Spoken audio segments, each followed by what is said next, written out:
Hi folks, welcome to the Black Country Fisherman's video log. I know it's been a couple of weeks since the last time I posted a video, so I just want to update you on the last couple of weekends results.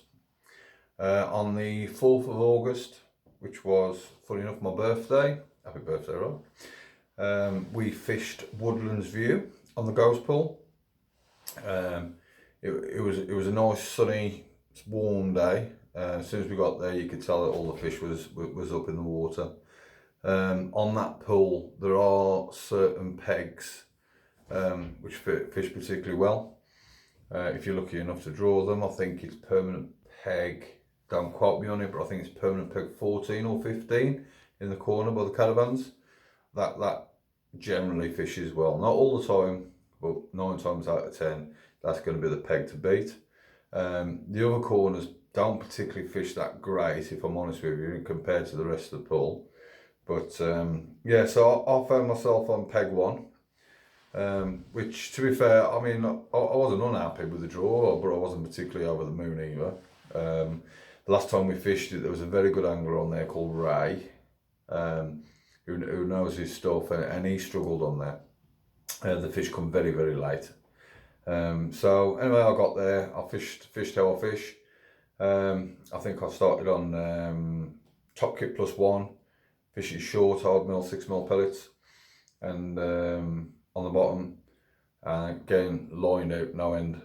So I fished carbon stem flow, fishing through the water, managed to snare 1 or 2, but they was out and they wanted to be out in the lake. So yeah, so I fished the bottom of 14.5 metres and fished a shallow line over the top.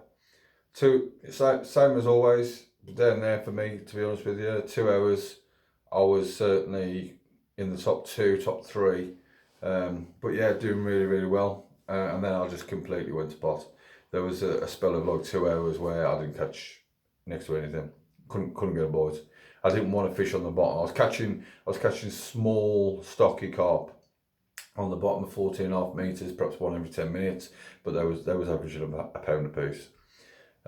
Fishing shallow wasn't really working and wasn't really having it. There was cruising around, but there wasn't really feeding heavy. The short line didn't produce any, but as soon as I started to introduce maggots down the inside, it was like a jacuzzi. Only problem is with that is trying to catch them. Now I struggle with margin fishing to a degree. I can catch fish at the margins, but it's certainly not my best kind of way of fishing, if you like. And for 2 hours I struggled. I think I weighed in £58, which for that pool is, well, it's pants really, if I'm honest with you. But yeah, so it was really noticeable that the car park side of the pool was fishing quite difficult, and the side by the caravans was fishing really well. Now, a few weeks earlier, where we had the match, it was completely opposite. So it just goes to show how pools change, and how they feed how they want to feed, and that's nothing we can do about that. But well done to, I believe, Rob Joyner. He had 157 £157 from the noted peg in the corner. And then Steve Hollis, the legend that is, he done well. I think he weighed in 130, I'm going to say. And then then he was looking at Mark, weighed in £96. Yeah, so there was a couple of 90s, and then it went down to the 60s and the 50s. Some very good anglers on Marbank which struggled. So that kind of told me that potentially, you know, even though I felt like I fished like a bit of a plonker, that side was probably quite difficult on that day. But we'll take that. It is what it is, I guess. I guess that's why they call it fishing and not catching. So yeah, the following week was at Hawford Bridge on the Reddings. Just finished that last Sunday.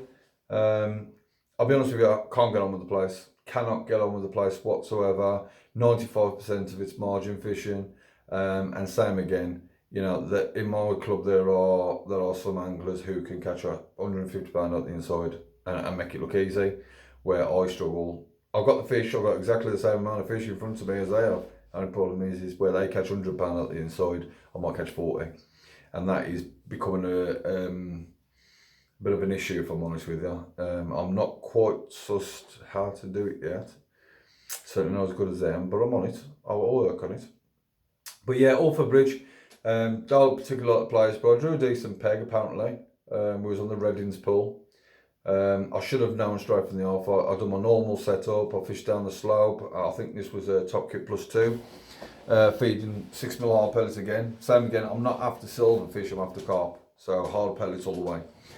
And I started there, and I could see my my cousin, who's winning the aggregates at the minute, Phil Tarpley from Phil's Tackle. He drew an unfancied peg, I guess, but he did have a lot of room. And I should have known as soon as he started. Straight on the top kit. Out in front of him, down the insides, and that's all he fished. He didn't fish any more than 2 meters away from his feet. So for the first hour, where I put in £12 in my net, he put in over 40. So it was instantly, I mean, I was catching, you know, I was happy with what I was catching. If any other match, I'd be more than happy, but I had to fish to compete. And there's no point in fishing the way you want to fish if that's not going to get you the results. Okay, so yeah, a quick change of rigs and tactics soon saw me fishing for 4 hours down the inside, and I had a few. I nailed quite a few, to be fair. It was really noticeable that the more maggots that you fed, the more carp came in. Problem is with that is that actually the less bites you got, so it's kind of a bit of a balancing act between what you fed and what you actually had on the hook. I had most of my carp on worm. I fished corn, had a couple on corn, most of them on worm or double worm. Had a couple on maggots, didn't have anything on pellet, which was quite strange. But yeah, I had a few, and I was happy with what I caught. I think, well, Phil won it with 164, 163 pound, which was a cracking result from that peg, so well done to Phil. A guest came second, Rob Joyner. He's becoming a bit of a superstar. He is a catching carp down the inside. He weighed in 150 something for second. Stevie Hollis again came third down the inside. 140 odd I think he weighed in. And I came fourth overall with 113 pound. But because Rob's a guest, it actually means that I came third in the club, which obviously, when you looking at the points, it equates to me getting more points. But no, it was a decent match. So I think I'm too far behind now to challenge Phil for the aggregates. I'm currently sitting in second. But I think I'm a little bit too far behind now to catch him. We've got some venues coming up which really do suit his kind of fishing. But fair play to him, you know, it's not the venues, it's me learning more about margin fishing and the inside and catching those fish, and that's all it boils down to. So that's been my last couple of weeks fishing. I'm off this week to Woodlands farm. I'm on the silverfish pool, which a lot of it's F1s.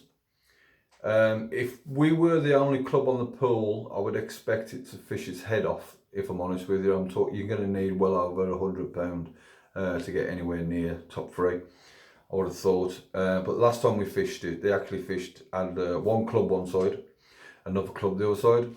And when you've got like best part of 30-35 anglers on a pool, the pool shuts off and you really struggle.